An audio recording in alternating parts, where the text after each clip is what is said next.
תחום 2011. תמיד אנחנו נפרד. Hi everyone, thank you for coming in early. Just give us a moment, we will be starting shortly.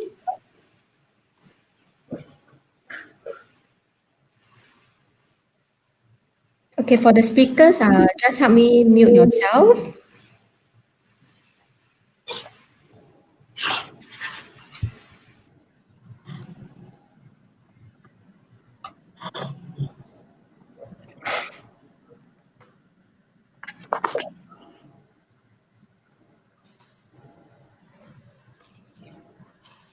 Okay, hi everyone. Thank you for coming in early. So sorry there's some short delay for to start this event. So I believe we have most of the attendees that are here today. Thank you so much. So a very good afternoon to our Singapore companies and a good morning to our friends from Israel who are joining us online today. My name is Jazari, and I am from the SGTech Industry Outreach Program team, where we look after the internationalization initiatives. So a warm welcome to the collaboration opportunities with Israeli blockchain innovation, jointly organized by SGTech and Israeli Trade Mission in Singapore.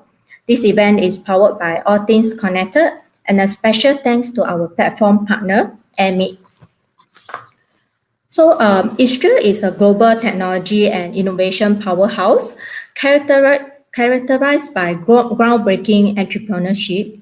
Israel uses pioneering technologies, profitable business opportunities, and high investment return. The country has a reputation for technological excellence, and many leading international tech companies have established R&D centers in Israel. So for today's programs, right, we have lined out a panel of notable guest speakers to share with us the overview of the blockchain landscape in both Singapore and Israel. We have also 5 Israeli companies who are here with us today that will be sharing on their solutions and area of possible collaboration with Singapore companies. Before we start the event proper, just let me share some functions of this webinar. So the webinar slides will be uploaded to our SGTech website after the session. We also share a copy to our attendees who help us complete the post-webinar survey, which we will send out after the event. A recording of this webinar will also be made, and we will upload it to our YouTube channel after the session. During the session, if you have any questions, right, you will be able to see on the right-hand side of your screen, there's a question button. So you can actually submit your question using that function, and we will answer to them at the combined Q&A segment after all the presentations have concluded. So by default, all the attendees are muted during the presentation. However, when we move to the virtual networking launch at the end of the session, right, you'll be able to turn on your mic and camera to mingle with the rest of the attendees. I believe some of you that came in earlier, just now you actually get to experience how the virtual networking works. So do stay on with us till the very end of the session, because after the presentation, that is where the that physical or the virtual networking session will go through, right? So without further ado, right, may we invite our first speaker for today, Mr. Kevin Pang, co-chair for SGTech Blockchain Committee, where he will be giving us an introduction to SGTech and the blockchain landscape in Singapore. So Kevin, over to you. Thank you. Yeah, let me stop my share.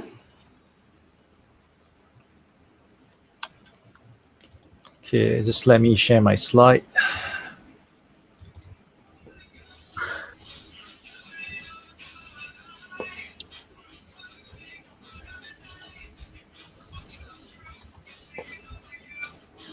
Okay, hi, good afternoon, everyone. Thanks for joining to this particular webinar. My name is Kevin. I'm actually the co-chair of the blockchain committee within SGTech. So this is a pretty new, I would say, committee that was formed last year, looking into the interest area of blockchain in the areas of non-financial services, because non-financial services are mostly already covered by under MES. SGTech works very closely with IMDA, so the premise of this committee is actually to look into areas of non-financial services using blockchain across multiple industry. Now, very quickly, I shall go through some introduction about the blockchain committee as well as SGTech. Now, SGTech is a premier trade association for the tech industry in Singapore. This has been around for almost like 40 years, right? Original name for those who are originally for those who probably know the previous name of SGTech is actually the Singapore IT Federation. So it actually links up tech companies as members, kind of like setting up standards and all that, going to various interest areas and chapters, and linking that with various industry, from manufacturing to retail, etc., to see how such industry can actually apply technology in the particular sectors as well, like with the homegrown IT companies in Singapore. So that's the premise of SGTech. Now, SGTech have over 900 members, closer to 1,000. That ranges from innovative startups, right, to already very vibrant small and medium enterprises, to MNCs, right? So your top brand names like Google, Facebook, IBM, HP, Amazon, etc., are all members of SGTech. Okay. Now, a brief introduction about the landscape in this Singapore. Now, the thing is that there is strong support from Singapore government on blockchain as a technology, right? This has been all over the media. Kevin, your slides is not moving. Are you moving the slides? Yes, I am. Sorry. Wait a moment. Give me a moment. I'll try sharing it again. Sorry.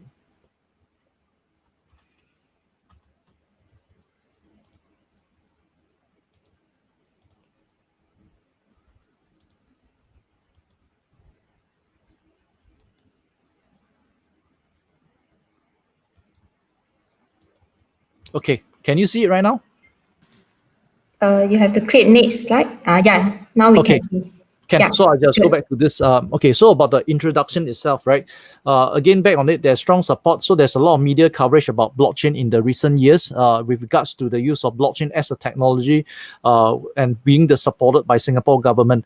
Now, in terms of financial services and all that, that's been amply covered since I think 2016 onwards by Monetary Authority of Singapore, which is the regulators in Singapore in terms of looking into blockchain as a form of doing financial transactions. But the other agency is definitely IMDA. IMDA is almost like the IT Ministry of Singapore that looks into technology evangelism and also regulating the use of technology in Singapore as well, and media. Now, there has been, I think, the biggest endorsement of blockchain as a technology to be used across Singapore was actually covered by the Prime Minister of Singapore when he actually posted on Facebook last year, towards the end of the year, where he mentioned that blockchain is a technology that will really change the future, and really Singapore will be spending some effort on that. Ever since then, we have various ministers and various events and all that happening in Singapore that covers that area. So definitely, there's strong support from the Singapore government of using blockchain as a technology, and with that effect, there are various corporations with various countries in terms of their associations or even government agencies on cross-border use of blockchain. So started off very strongly driven from the financial sector, right, before it actually went on to the non-financial sector. So it's covered by MAS initially in initiatives like Project Ubin. Project Ubin is actually now is in its current fifth phase. The first phase actually have numerous banks looking into how to use blockchain in trade finance, in doing transactions. It has evolved since then to look into payments, looking into the Singapore stable coins and things like that, Singapore digital currency.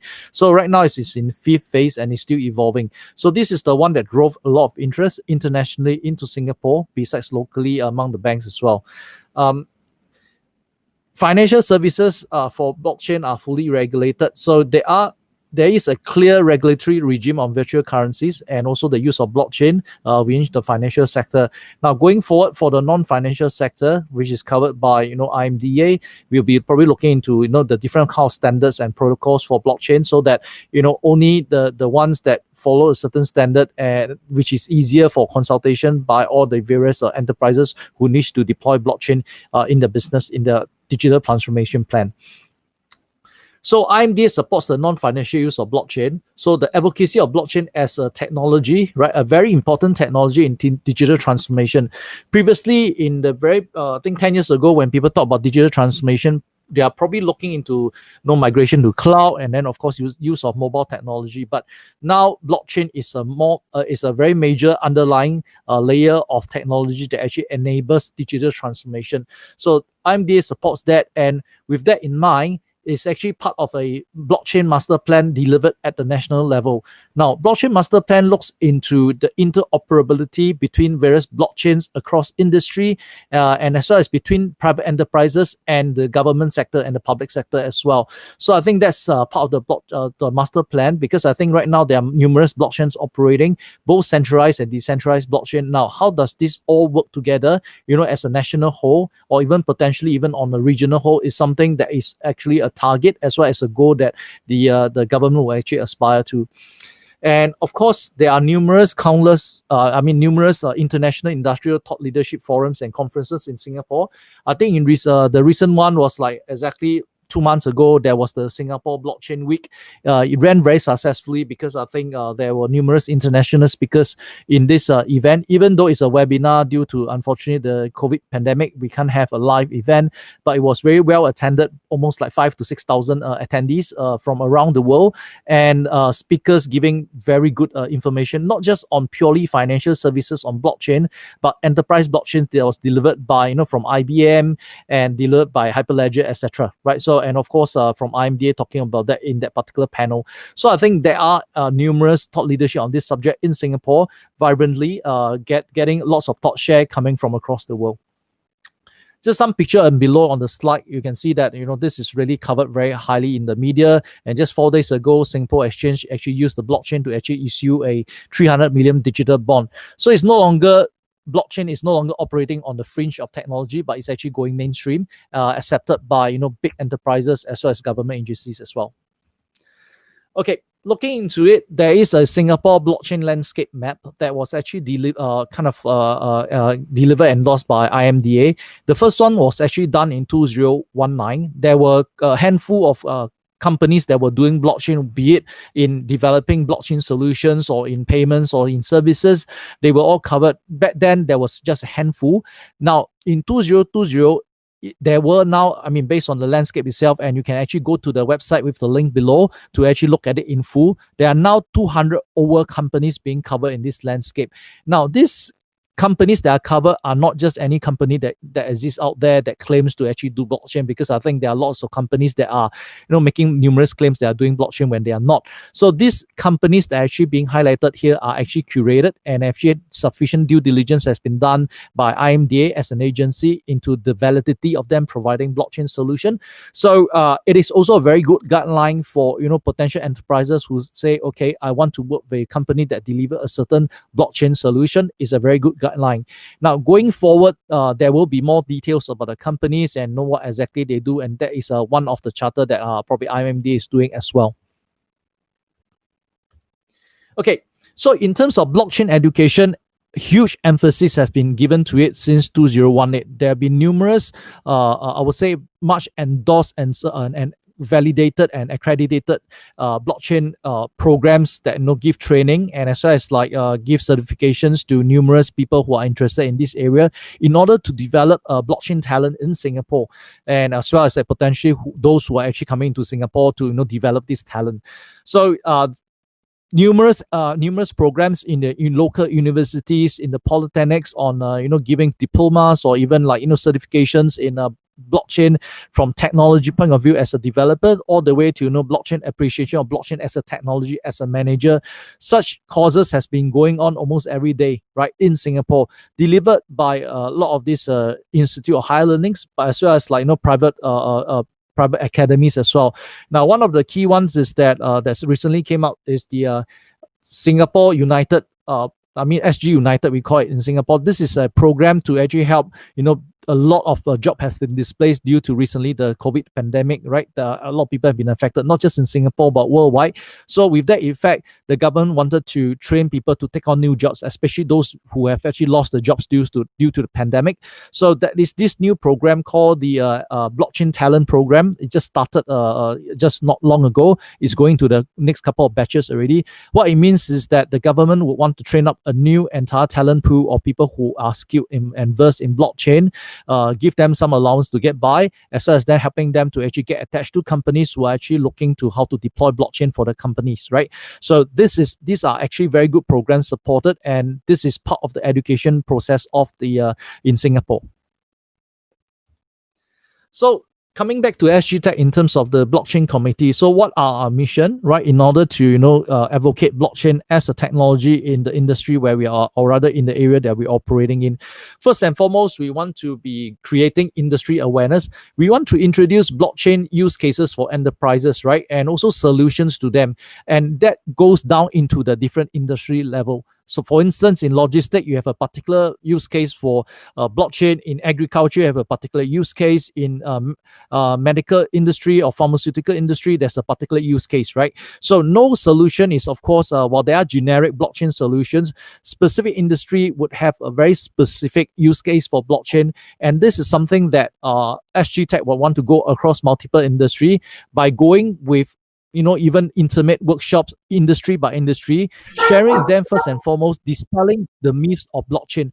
Because I think in this current time and date, despite the fact that blockchain has become rather a common name that I think people have started to understand what is it about, but there are still a lot of confusion, because typically when you talk about blockchain, people are still confused. Is it Bitcoin? And that's the unfortunate thing, right? So blockchain is not about Bitcoin. Bitcoin is just a subset of cryptocurrency. It's just a subset of the use of blockchain as a technology. So this is something that we want to dispel the myth of in terms of enterprises, and telling them blockchain is a technology they can actually use to transform the business. So we go down sector by sector into the industries, and then help to educate as well as share with them how real use cases and how blockchain can help them to evolve the company. Now, of course, we look into large-scale conferences to hope to bring to the market. Again, bring to kind of following up with the success of such conferences in Singapore.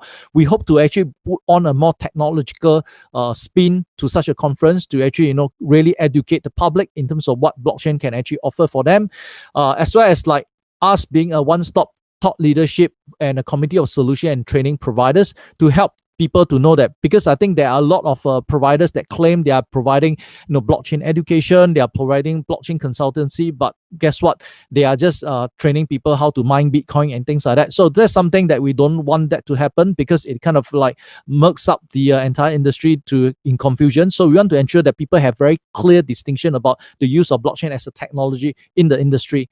Of course, the next thing is that to raise the awareness of blockchain across, not just the industry, but individuals as well, because we want to create the talent pool to actually support blockchain as a technology in companies and drive its adoptions among enterprises as well.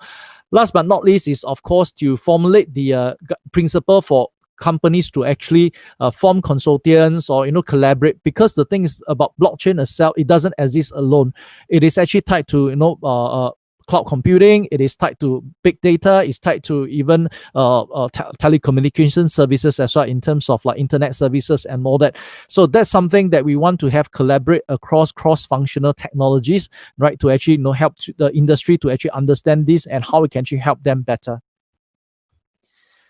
Okay, so finally, looking into what are the opportunities in partnership, like for instance, working with the Israel blockchain communities and all that, the companies, as well as like what we can actually bring on the board to help companies like, from Israel, blockchain companies with technology, advanced technology in blockchain coming into Singapore.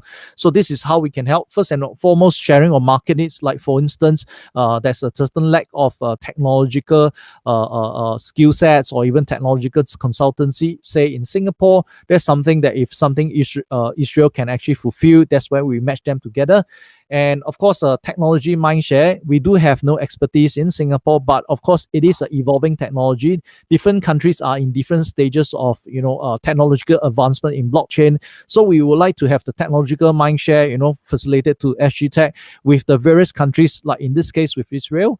And of course, the reason why we are doing this trade mission is that potentially there are certain companies that really want to deploy certain blockchain in their companies that are looking for a solution, they can't find it. So SGTech can be helping to do the matching, right, with the companies, with the local enterprise, especially their requirements. going forward, of course, nothing goes out without nothing is a silo, right? Nobody operates in a silo. So we are looking into potentially helping different countries through this forum to actually form partnership and alliance, right? To look into solutions and even forming the industrial standards. Of course, looking into it and tied very closely to that, we have local regulatory and compliance knowledge. So that's something we can share with companies that's coming to Singapore.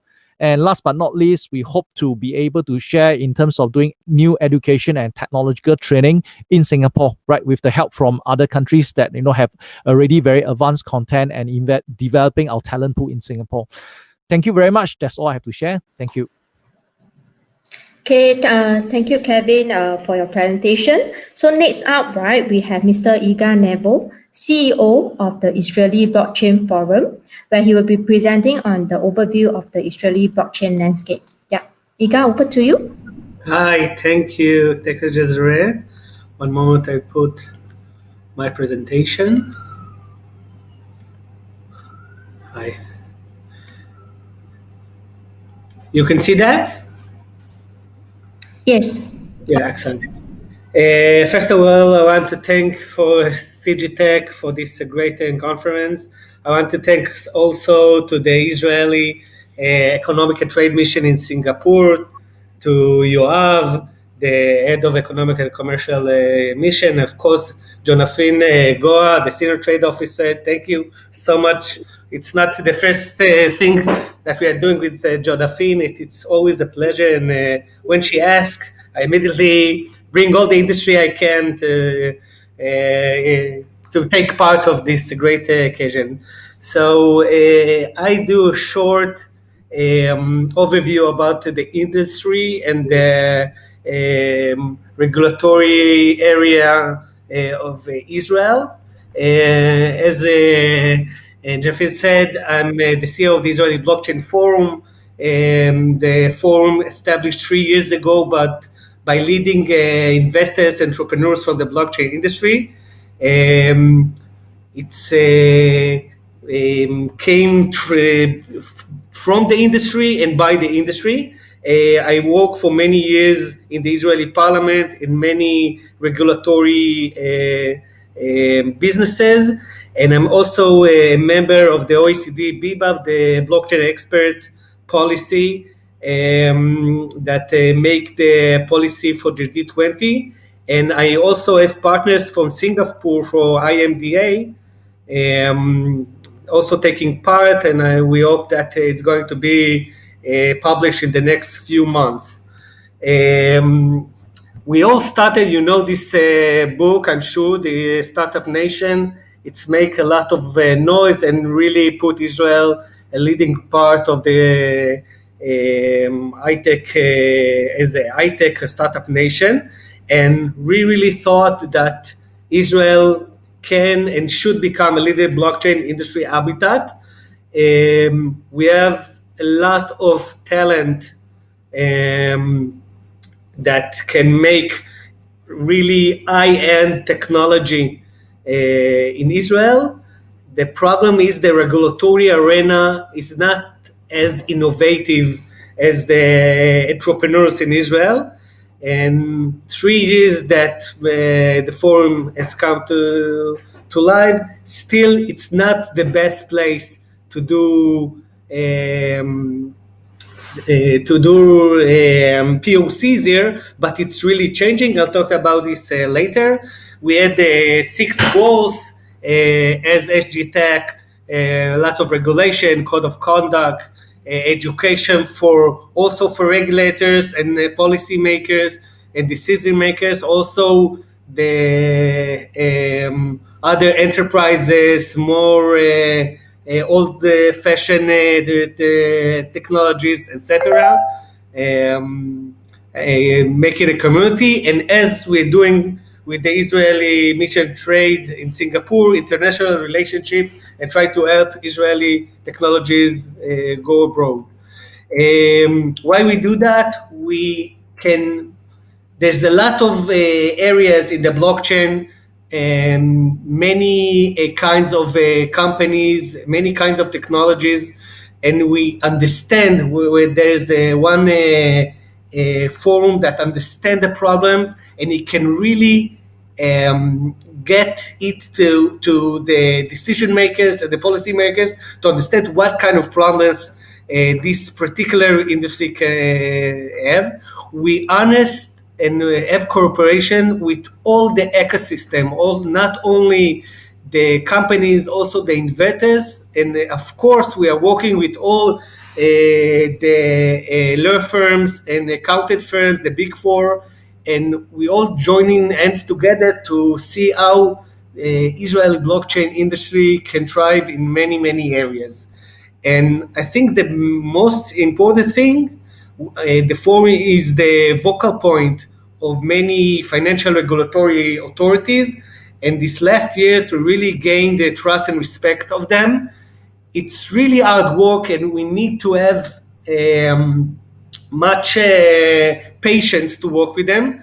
But I think the most important thing now, the blockchain industry really understand their point of view, and we try to make all the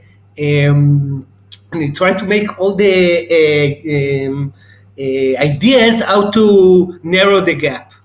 So there's many tech companies, and you can see not only the tech and this is only a few of them, also law firms, accounting firms that we work with. And you can see here some financial authorities or regulatory authorities of Israel. Each one of them, we have an issue that we work with. We suggest legislation or some kind of project.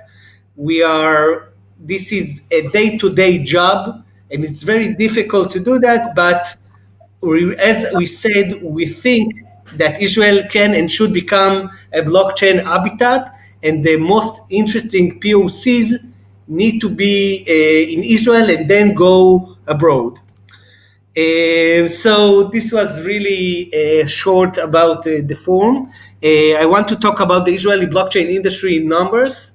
So in Israel, we have more than 6,500 tech companies and all sizes, from a startup to multinational companies. I talk about Israeli based companies, not the R&D centers of many hundreds of international multinational companies. We now have over 130 blockchain companies. We have, in the last time I count, 136, and we raised until the start of the year 2020 $2.1 billion. We have 5 big angels that invest primarily in blockchain. We have some angels, many others that less focused on blockchain. Here I said all the angels and VCs that focus on blockchain industry, and 30 VCs, all kinds of shape, from very early stage to fully grown companies. As you can see, as understandable, many are small companies. We have almost 1,200 employees only in blockchain, dealing with blockchain. And as I say, it's not taken from the workers of Facebook that doing Libra, the IBM, and many other enterprises that also work on blockchain. This is primarily the Israeli blockchain industry. In the case of product, you can see that most of the companies, almost 40%, already released a product to the market. Almost 90% are in R&D phase, 9% in the alpha phase, and almost 20% in beta phase. This is you can see how mature the Israeli blockchain industry, that already they have products that released and making projects and many other places. This is the areas that the industry deals with. You can see that many exchanges and brokers and etc. Dealing with the digital coins, but most of the companies, almost 50 of them, are making apps on a blockchain infrastructure that operates blockchain, Ethereum, Tezos, Orbs, and etc. We have also 10 companies that work on blockchain infrastructures, many digital wallets, the coin development, digital coin developments, and many others.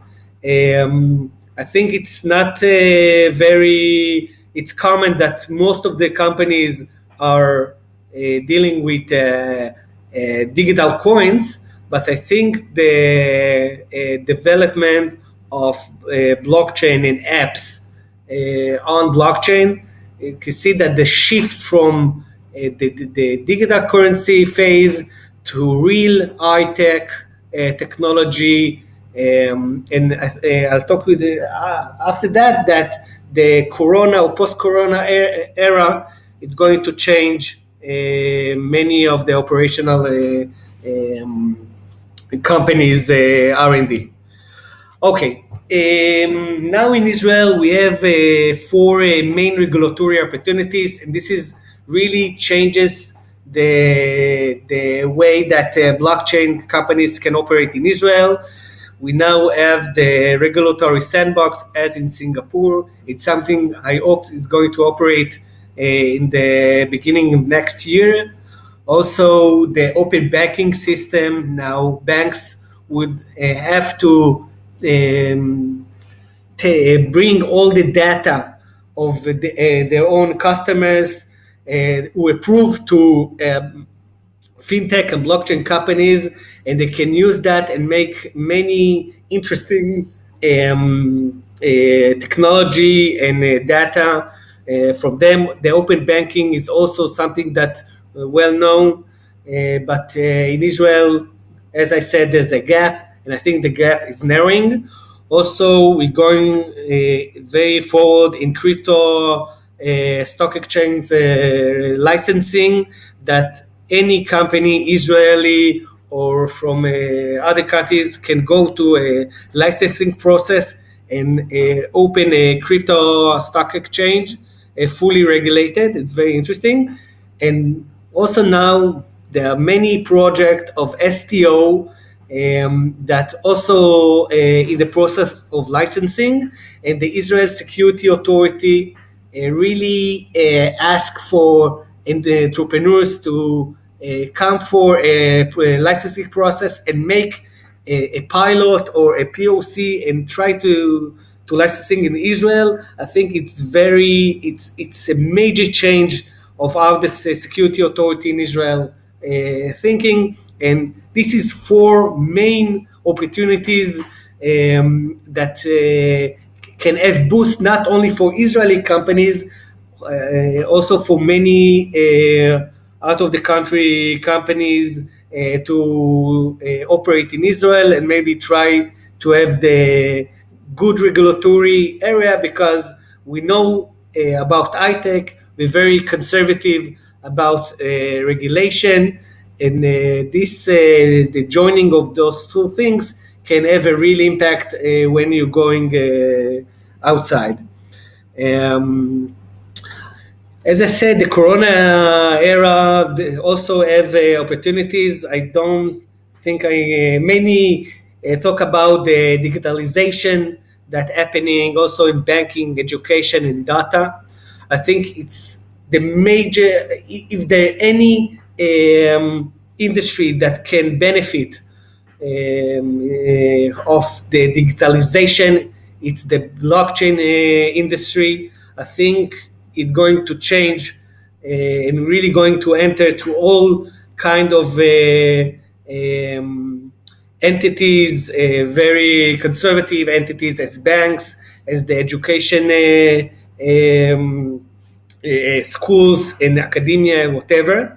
And the most important thing, it's going to make the GovTech a real area in the high-tech industry. I think governmental technology is going to be in a big part a blockchain technology. And in Israel, also the security authority are making pilots now. Also, Bank of Israel is going to open some kind of accelerator that is going to take the blockchain technology and try to use them in his own bureaucratical processes. Many talk about the CBDC and the digital identity. I think if we have in Israel digital shekel, we can make many things or forces that this coronavirus has landed on us. If we can invest of local businesses, etc. I think the idea of CBDC, many countries are going forward. It's really going to change. And the security, of course, I think the blockchain is in the beginning of our era, but the security and the cybersecurity of blockchain is going to really change the way that we use data.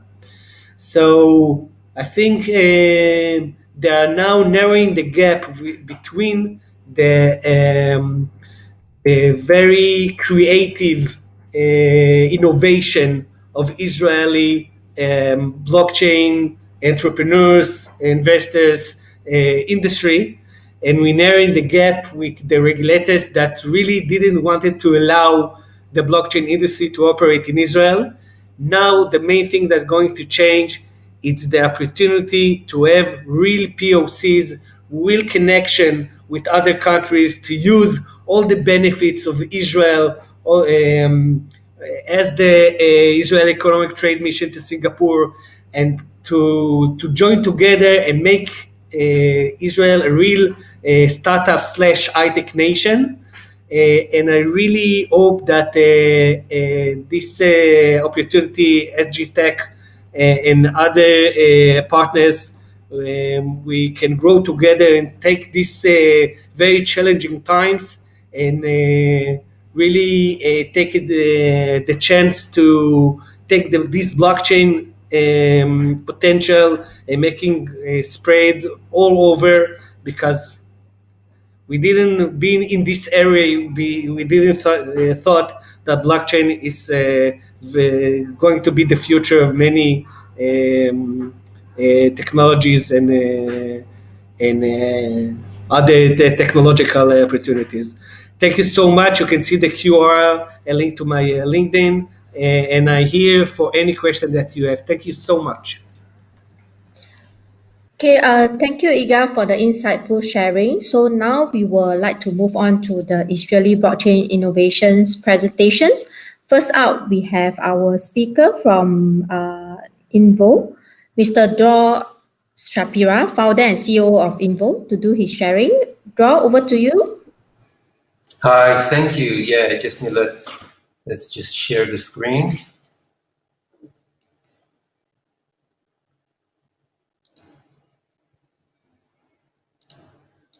Oops, no, it wouldn't let me. Just a second, I'll try again.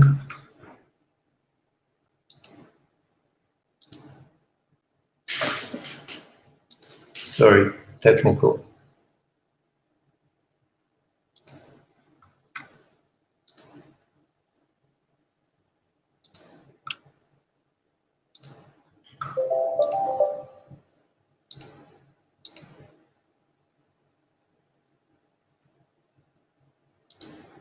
Just a second.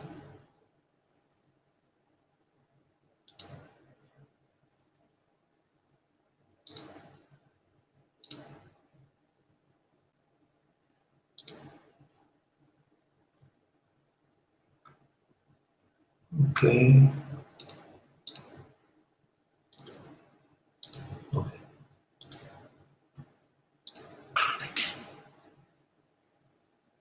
Hi, everyone. Okay, firstly, I would like to thank SGTech and the Israeli Trade Mission for this opportunity. Very glad to be here. My name is Dror Shapira, and I'll be presenting Invo. InView is about bringing financial inclusion across the value chain and the supply chain. InView was founded in InView was founded in 2018, already listed in KPMG's 100 leading global fintech innovators for 2019, and a winner of the Better Tomorrow Challenge initiated by Munich Re and some partners. And our solution provides the supply chain players with a secured and trusted ecosystem to facilitate trade, financing, and insurance, so all across the board. Why? It's not that we identified a gap, but it's well known that there is a huge financing gap globally that is growing and reaching nearly $5 trillion, 45% of which is concentrated in East Asia and the Pacific countries only. And we're talking about over 300 million of MSMEs, that's micro, small, and medium businesses. And we all know that these are the driving force of every economy. So why is this gap really exist? Or why are the credit providers reluctant to fill this kind of gap? It's fairly simple answer. I think is risk that they're not trying to take. So the risk of default is very difficult to mitigate without quality data and without trust. Usually, financial institutions mitigate this kind of risk with collaterals and the very good analysis that they do on their clients. But in most cases, especially in emerging markets, these don't exist, not collateral nor very good data. So let's take a look at the InView solution for the trade finance industry. Our platform, it's a platform approach, and our platform allows the creation of digital assets that, when being used as collateral, can be validated across the network and be regarded as a single source of truth. In this way, trust is being achieved, and financial institutions or other financing players, fintechs, can deploy their funds so transactions can now be executed on their own merit without risk of fraud. Maybe in factoring, receivable financing market, warehouse receipt financing systems that are being used in agriculture or refineries, and some other trade instruments as well. InView's DLT platform enables immutable issuance of the collateral. It prevents various types of related fraud and holds the parties accountable to their actions so that banks can reduce risk, reduce friction, get comfortable, and make profit. How does it work? The platform offers 3 types of encryption levels that fit every different use case according to the use case. One is irreversible encoding, where the data can be shared, can be verified without being exposed or compromised. So privacy is maintained across the board. Second type is a specifically permissioned third parties with access to data, something on the lines of on a need-to-know basis. So only if you need to know, you're being granted permission. And the third one is a pre-approved permission for members only. So only members admitted to the platform enjoy specific rights to create, share, and take other proprietary actions. I think it's important to note that we don't enforce all the users to be nodes on the system. They don't need to be nodes. And we don't go for changing legacy systems, especially for financial institution, which is quite impossible to do, or any other actors on the platform. So the benefits to the financial institutions are quite obvious. First, transaction history is traceable for credit analysis on the secured blockchain. A digital collateral is being created and can be managed by the permissioned user on the system. Accountability. Traceable transaction history enables to identify the originators for transparency and prevention of legal actions. And the system prevents various types of fraud and duplicate financing on the same asset. And we all know that fraud is better handled with prevention rather than enforcement and recovery, because there most likely will be none. But this is not everything. There are also benefits not only for the financial institutions, but the entire ecosystem. Generally, reducing risk in the commodity market, you optimize transaction cost, and you allow third-party solutions to integrate with the platform, so to create kind of a wholesome solution. For example, credit bureaus and other analytical tools. Yeah, John, I think your 5 minutes is up soon, so you can try to wrap up. Yeah. Okay. So just for all this magic to happen, and we're on the smaller scale of what Igal presented before, lean and mean. A great team is obviously required. I'm Dror, I'm the CEO. I'm coming from financial services and financial activity and risk. Bring a lot of experience in the banking systems, rating agency, and risk management. My tech partner is Yair Zahavi, who have a lot of experience in both entrepreneurship and high-tech executive positions. Our VP of R&D is Or Levi, coming from the industry, many years of experience in building systems in various startups. And we just recently added Professor Gil Segev on the encryption and cryptography side to boost us with the technology side. We also have a very good advisory board. You can see on the website, or to contact me for more info. And Yep, John, so I think the time is up. So I think later on, when during the networking, the audience can actually approach your virtual table, to find out more. Thank you so much for your presentation. Yeah, right? just finished. Yeah. Thank you very much. Yeah, thank you, Draw. Thank you. So next up, right, we have our next speaker, Mr. Aaron Tira, CEO of Ledger Tech, to do his presentation. Aaron, over to you. Hi, good afternoon, everyone. Let me just try and share my screen. Can you all see my presentation? Not up yet. Okay, let's give it a minute.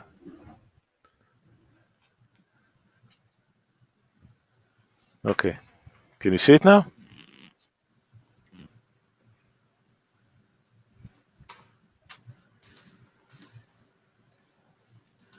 No. Do you press the share screen? Yeah, I did. It's actually showing that I'm sharing the screen. Okay, not to worry. I have your deck here with me, so maybe let me. Okay, it's showing up now. Oh, it's showing up. Okay, great. Yeah, you can press the full screen mode. Yeah. Yeah. Okay. All right. Good. So, good afternoon, everyone. My name is Eran. I'm the co-founder and CEO of Ledger Tech.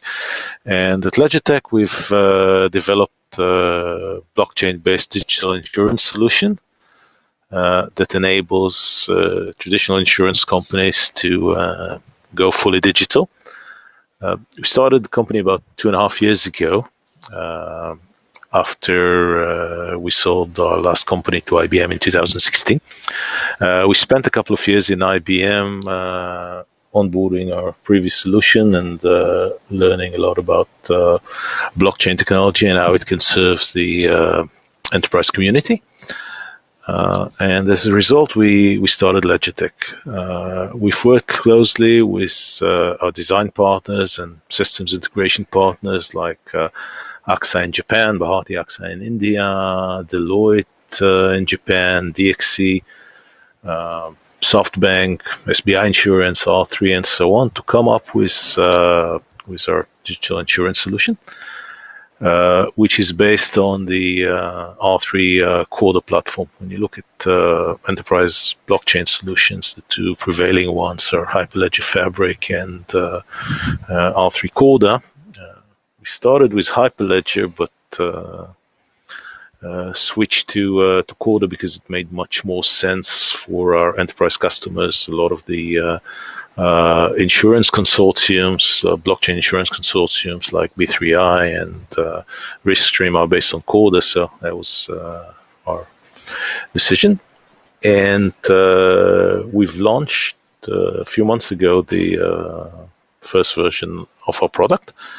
And what we do is to provide an insurance framework that allows insurance companies and insurance brokers to simplify the end-to-end customer journey through the insurance ecosystem. So basically giving a digital app to the customer, which he's able to interface with the insurance company and with the rest of the insurance ecosystem service providers, whether it's motor insurance, so it'll be the damage appraisers, the workshops, the spare part shops, and so on, in case there's an accident, or health insurance, and also to provide more advanced solutions like parametric insurance and peer-to-peer insurance. So basically allows our users to define new insurance products and share them through the insurance ecosystem. When I look at the insurance market in general, I divide it into two. The old world, which is like the traditional insurance products that every one of us consumes, whether it's home insurance, P&C, motor insurance, health insurance, and so on, where we consume these products traditionally. The way we work today is less digital, and even the insurance companies that pretend to have digital solutions, it's only a self-service portal, where instead of faxing documents, you upload a PDF, and then at the end of the portal, there is a person that downloads them and handles the claim process. In the traditional approach. For that section of the market, we've actually provided a solution that automates and streamlines both the underwriting and the claims management. So using smart contracts to automate claim processing and generally speaking using blockchain technology in order to improve the visibility, the security, and the transparency of the process. In the new world, we allow our customers to use new insurance products which are actually really fit for the use of blockchain. For example, parametric insurance, which is top-up insurance, or some would call it a micro insurance, where basically you cover yourself against an additional risk, let's say for pandemic or earthquake or flood and so on. And the beauty of parametric insurance is that the insurance event doesn't have to happen to you, and you actually don't need to file a claim. So let's say you cover yourself against flu or COVID-19, and the levels of COVID-19 rises in the area where you live. You automatically get the insurance payment directly to your bank account. You don't even need to submit a claim. The other area is peer-to-peer, which in a way is going back to basic, where a pool of people join together in order to provide insurance coverage for themselves. This is how it all started in parts of London several hundreds years ago. And this is now being used for groups that share common interests, like classic car clubs or a Harley Davidson club, where the participant makes decision based on consensus on onboarding people, accepting them to the pool and settling claims. And the way it works, there is an insurance company or a reinsurer that takes part of the risk, and the pool itself, the group of people, take part of the risk among themselves. And at the end of the day, it's cheaper and more, let's say, community-friendly insurance solution. So the Legitech product actually allows insurance companies to do that. You left with 1 minute to wrap up. Yeah. Okay. Good. So this is an example of how these new consumption models work, like so the P2P insurance and the parametric insurance. And last but not least, POC that we successfully completed with Bharti AXA in India, where they're processing more than 20,000 claims per month. And with the use of the Legitech solution, they've been able to reduce overall costs by 15 to 20%, and more than 50% of the claims were completed in minutes, because just by using blockchain technology, smart contracts, and offering immediate settlement. So analyzing the actual damage using image processing. If the amount is in or around the access liability, then the customer gets offered to get immediate settlement, and if he accepts it, he gets the money into his bank account, doesn't even need to fix the car. So thank you very much. I'll be waiting to speak to you after the presentation. Thanks.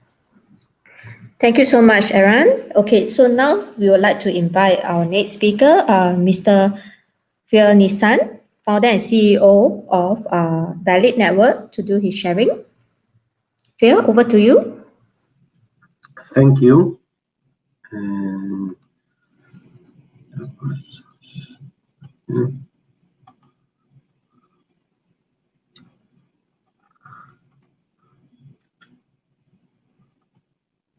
Okay, so hi.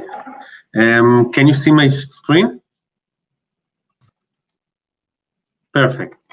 So thank you everyone for inviting me. I'm sorry if I'm a little bit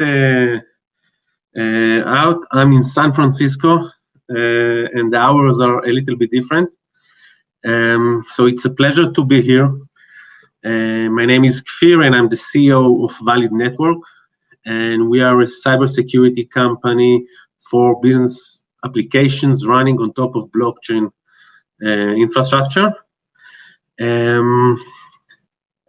Our vision is, as I said, every time there is a new technology, and today we are speaking about blockchain, and there is an evolution in security. We've seen it all the way from physical infrastructure to virtual, to cloud, to serverless, containers, and today it's blockchain. And nobody is addressing the security issues in blockchain. If we are looking at a recent publication by Deloitte, the #1 issue for big enterprises that are looking to integrate blockchain into their business applications, it's cybersecurity. When I'm talking about cybersecurity, the complexity of running a business application on top of a distributed ledger technology brings new challenges in application security, in data security, and also in network security. There are a lot of assumptions in the blockchain ecosystem that blockchain is fully secured, that the protocols themselves are fully cryptographically signed. but there are a lot of pitfalls. There are a lot of security issues that are out there, both in the smart contracts layer, in the application layer, and both in the network and data security layer. What we actually built for the last 2 years is a holistic security solution. We started from building a blockchain application firewall for prevention and not only detection. We are working with some big enterprises as design partners that I'll share in a second. And from that experience, we understood that while having very, very deep insights into blockchain transactions and detecting specific vulnerabilities, it's not sufficient. We also need to add the prevention element, and that's why we developed the blockchain application firewall.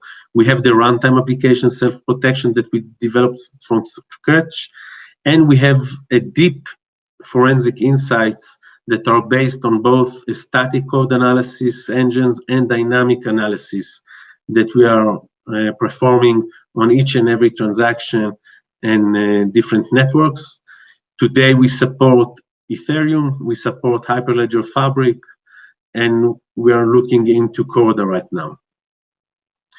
When we look at data security, that data on top of distributed ledger technology is strongly coupled with the logic itself, but there are still ways to manipulate the data. There are very specific attacks that allow injection into different protocols, and we're going to publish a lot of different scenarios soon. So we are looking at DLT auditing, fully automated and continuous. We have a deep overview in a kind of risk matrix that enterprises are used to, and compliance. Compliance to regulatory frameworks like the GDPR, like the PCI. A lot of data is being moved on top of different protocols. And one of the beautiful aspects of blockchain is the immutability of the ledger. But the immutability of the ledger is also one of the strong pitfalls for big enterprises. They are used to modifying and changing data every year, correcting their databases, and with blockchain, it's very, very complex. When we look at runtime application security, we have different architectures, both for the runtime application security, both for vulnerability detection, and both for the fully automated and continuous protection element that basically allows companies that both develop solution and companies that implement solutions that third-party companies develop. So both companies that are developing solutions from scratch can use us in their development phase, and both companies that are implementing third-party solution can use us to monitor, detect, and prevent issues like they are used to in any other enterprise system. We connect directly to the SIEM solutions like Splunk or Sentinel from Microsoft. We have connectors in place that are already working. In terms of business activity. Yeah, Phil, you have 1 minute more to wrap up. Perfect. Thank you very much. So we are working with Citibank in New York. We are working with Royal Bank of Scotland in London, and we work with BDO Global, also with BDO Singapore.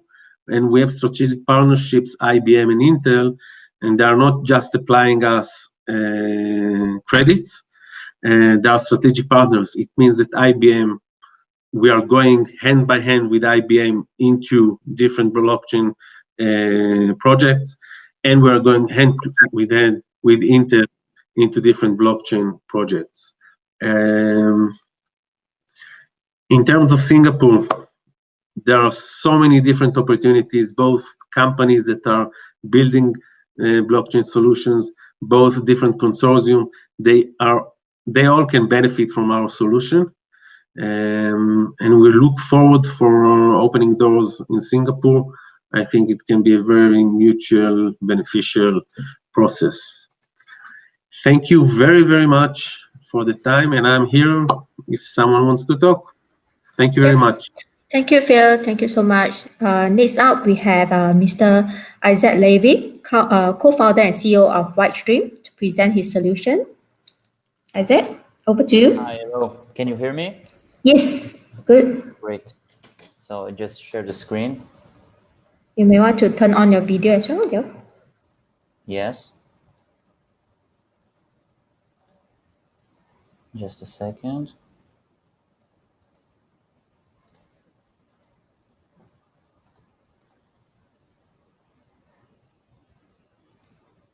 Can you see my screen? Yeah, you can go to the full screen mode. Yeah. No, we can't because I have several screens, so it can make a problem. Okay. You can see the presentation like this? Yep, I can see that. Great. So Whitestream we are a data company. Okay, we are doing blockchain analysis and blockchain intelligence, and we are founded in Israel 2 years ago in 2018. What we basically do is extracting data and information from the blockchain, but mostly for digital currency blockchain. So we are not dealing with blockchain as an infrastructure, but we are dealing with blockchain as an infrastructure for moving money. So we are analyzing digital currency blockchains. And can you see here, we are basically taking the raw data of the blockchain, which is all the transaction and addresses, and then we are building on top of it some kind of an analysis layer that helps us extract information and insights to help companies, individuals, governments understand what are people doing with their digital currencies. Whether they're just buying coffee in the shops, or maybe they are paying for corruption in some government, or trying to buy weapons from illegal merchant on the dark web. So people doing a lot of stuff with digital currency, not just using them as an investment tool, but using them as a currency. And it's very interesting to see this ecosystem growing. So basically, we are building a layer of data, and we're providing this data and information for companies from a wide variety of sectors. As you can see here, working with governmental institution, cybersecurity company, military industry, and also companies that are in the digital currency space that need to use our services to analyze their financial traffic. The usage of this data is not just for compliance purposes or finding the illegal behavior on the blockchain. It can be used also for business intelligence, for the insurance companies, understanding the amount of money that's moving between companies, between geographies. So the intelligence layer going to be a very, very important thing in the future of the blockchain ecosystem. Example for some of our findings that was published in the news, mostly related to finding money that belongs to terrorists. Those are very interesting projects that shows us that the bad guys are sometimes ahead of the governments and the intelligence agencies. They are learning the new technologies, and moving money on the blockchain is much more easy and cheap than moving money on banks. So once the bad guys like hackers and terrorists will learn this, they will continue to use and adopt this type of technology. But one of the biggest problems in this ecosystem are the investments fraud and Ponzi schemes. Like we can see here from what happened in a project called Cloud Token that promised the investor a big profit along the years, but basically ran away with their money. And this is only one example out of many of a multi-million-dollar Ponzi scheme that operate on the Bitcoin blockchain. And with our technology, from one hand, gathering the intelligence layer, and the other hand, understanding what's happened on the blockchain, we can combine this both and then have a clear picture on this entire Ponzi scheme. This specific case was operated from Malaysia, and even from some places in Singapore too, we can find intelligence that says that some of the operation was even happened in Singapore. So those are examples for some of the projects that we have with our customers and colleagues. And we believe that helping the world explore and read the blockchain in the right way is a very, very powerful service that will be very crucial for the financial ecosystem in the future. So basically today, as the regulation evolves in the world, and basically in the future, all the banks and the financial institution and also insurance company must have tools that help them how to read the blockchain and understand what people are doing there in order to manage the risks in a much better way. So today we are mostly looking for cooperation with financial institutions, because we understand that this is a very big market and there is a very big need there for such services. A little bit about myself and my partner Uri. We are both graduated from the Israeli military industry. I worked for Rafael, Uri worked for the Israeli aerospace industry, and then we met together in an Israeli accelerator at the Technion, and we launched together Whitestream in 2018. Of course, we will be happy to connect with each one of you later in the backstage and to explore potential cooperation. So thank you very much. Thank you so much, Isaac. Okay, now thank you everyone for staying with us so far. We are moving on to our last but not least speaker. We have Mr. Ran Melamed, Head of Business Development at Ops, to do his sharing. We will also have more companies once we go to the virtual networking later on, so do stay on with us. Ran, over to you. Hi, hello everybody. My name is Ran. I'm Head of Business Development with Orbs. I'm based here in Singapore, managing our global business development efforts. Jezere, if you could please share the deck that I sent you. You can please go to the next slide. I will try to be very brief in order to leave enough time for the discussions. So Orbs is, if I'm not mistaken, it's one of the largest, if not the largest blockchain company in Israel. For sure, it's one of the oldest, if not the oldest, from early 2017. I joined the company from day one. I've been in Singapore almost 2 years now, managing, first of all, our entire business in Asia, and then moving on to the global development. We have a local office, of course, also an office in Seoul and San Francisco, headquartered in Tel Aviv. We're around 40 people, and our mainnet, we're developing a blockchain protocol which can be used both for permissioned infrastructure or permissionless. It's up to the customer.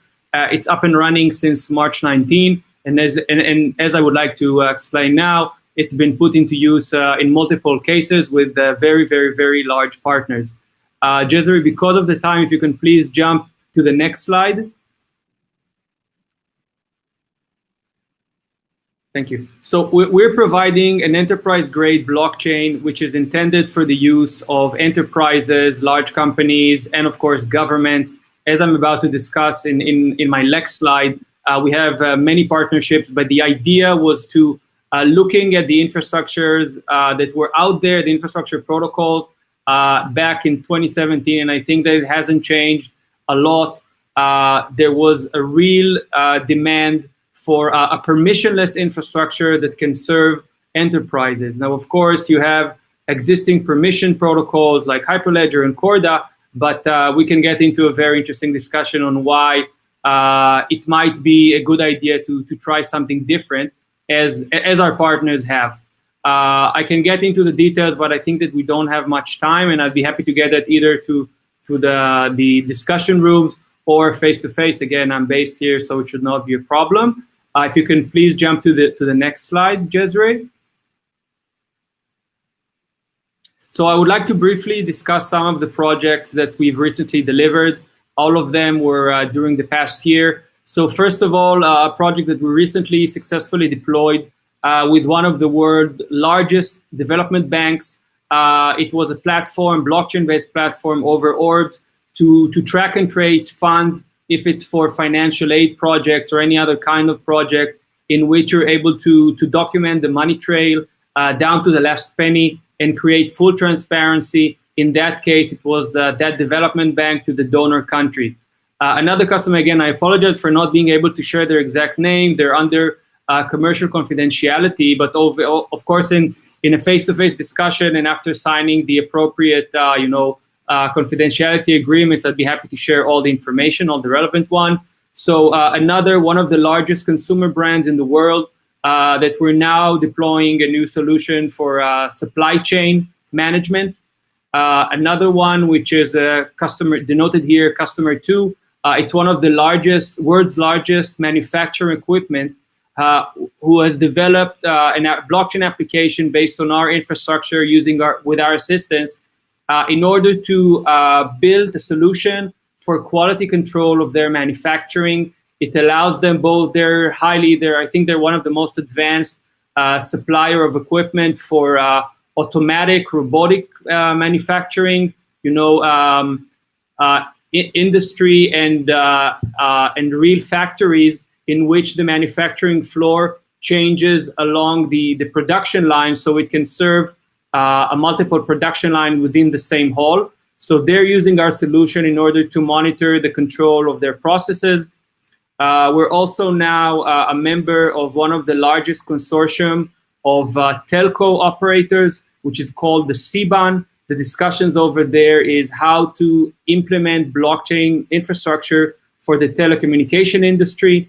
And we are an active member over there, a part of the regulation and of course, all the projects that they're having. We've delivered a payment platform for Korea's largest online bookstore, which is called Yes24. They have around 10 million monthly active users, and they're now using our infrastructure for one of their projects.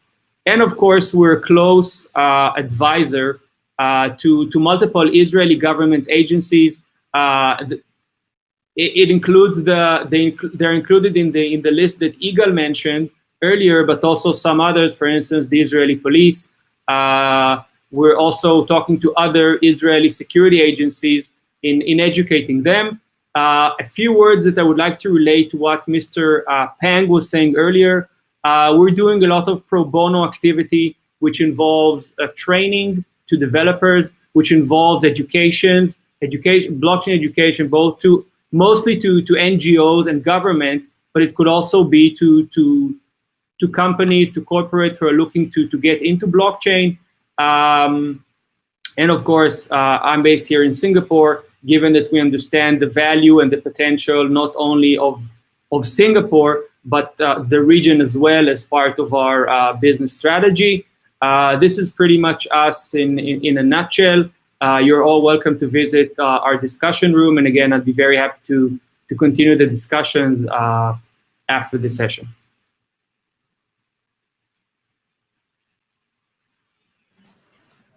Thank you so much, friend, and thanks to all our speakers and the Israeli companies for the introduction of their solution. We'll now like to move on to the Q&A segment. So I'd like to invite all the speakers back on the stage. To our attendees, if let's say you have any questions, right, please feel free to post them using the Q&A function, which you can see on the right side of your screen. Right, if your question is directed to any specific organization, please feel free to indicate them also on your questions. Yep. I think while we are waiting for the audience to submit their questions, right? So I would like to also ask both Kevin and Iga, right? So I mean, what kind of opportunities that you see? I mean, based on the discussion, right? That or the sharing by these few Israeli companies here, what do you see as the opportunities for Singapore companies to collaborate with them? Kevin, maybe you want to share some thoughts? Sure. I think there are definitely, I can see most of the companies are quite, I would say, related to the financial services. I think quite a few of them are. I think definitely there are some synergies because I think in the financial sector, blockchain is actually growing the most, be it not just virtual currencies, but deploying blockchains for trade finance, for payments, etc. So I think the technology stack itself has always been very interesting and always been requirements for some of these customers lah. Or even potential partners as well. So I think one of the few things, as I mentioned before in my slide, is that if there's any requirement understanding of it, then I think we can match with the requirements in Singapore, because I think SGTech covers across many industries. Among the members are also financial related companies as well, including those who are already doing financial services in blockchain. So I think potentially that could be areas of cooperation. Now, secondly, of course, to help some of these companies from Israel that want to come over to Singapore to probably work with partners or even have a presence over here, I think that's where we potentially can help, because of we can actually, as I mentioned, we can actually help in sharing about the knowledge about the regulatory and compliance environment and regime in Singapore to actually help better, especially in the area of financial services for blockchain, be it virtual currencies or things like that, because it is a fully regulated environment for that right now. So that's an area we can actually help advise and see how you can actually use that regime to actually help in your pursuits in Singapore or even in the region itself. Yeah. How about you, Iga? Any thoughts? I think Singapore and Israel know how to work and operate together. Orbs already is staying in Singapore, and I'll talk with many other companies. I think there's a really the same knowledge, the same innovation spirit. So I think there's a really great opportunity for both countries to do this kind of partnership and to see how we can operate. I really believe, I work with regulators and I know many officials.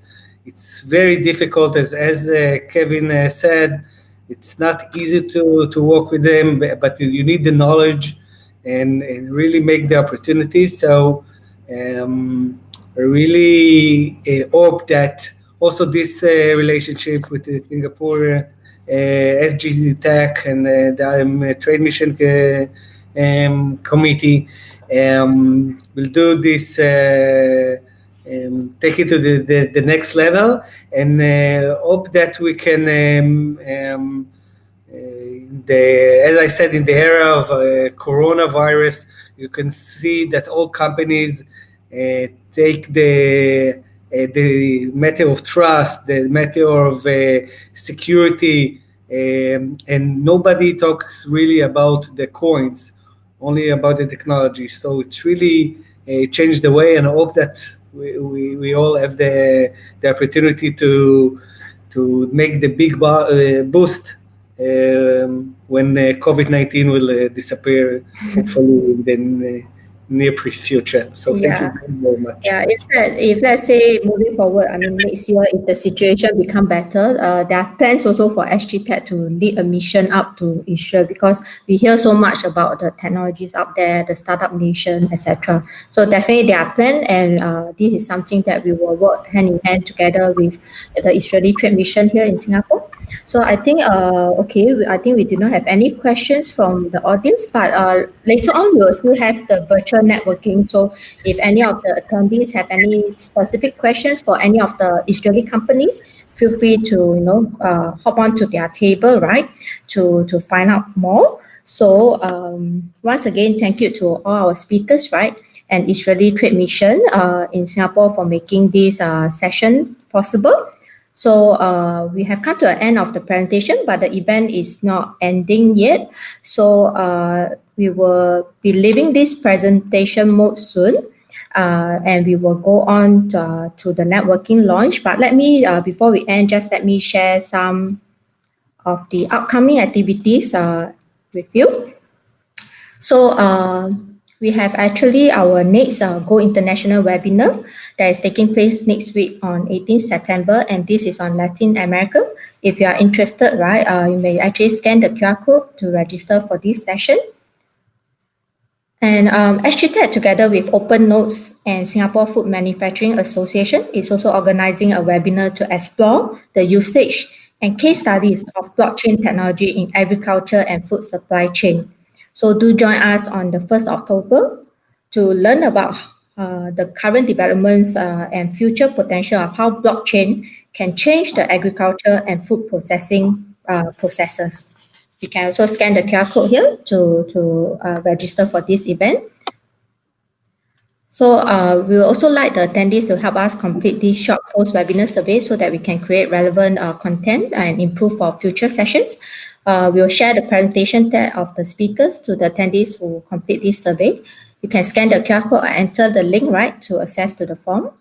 So before we move on to the networking area, so I think early on, most of you are, when you come in early, you already see there are similar like a floor plan like that. So if you wish to speak to any of the company, you can see their name label on the tables.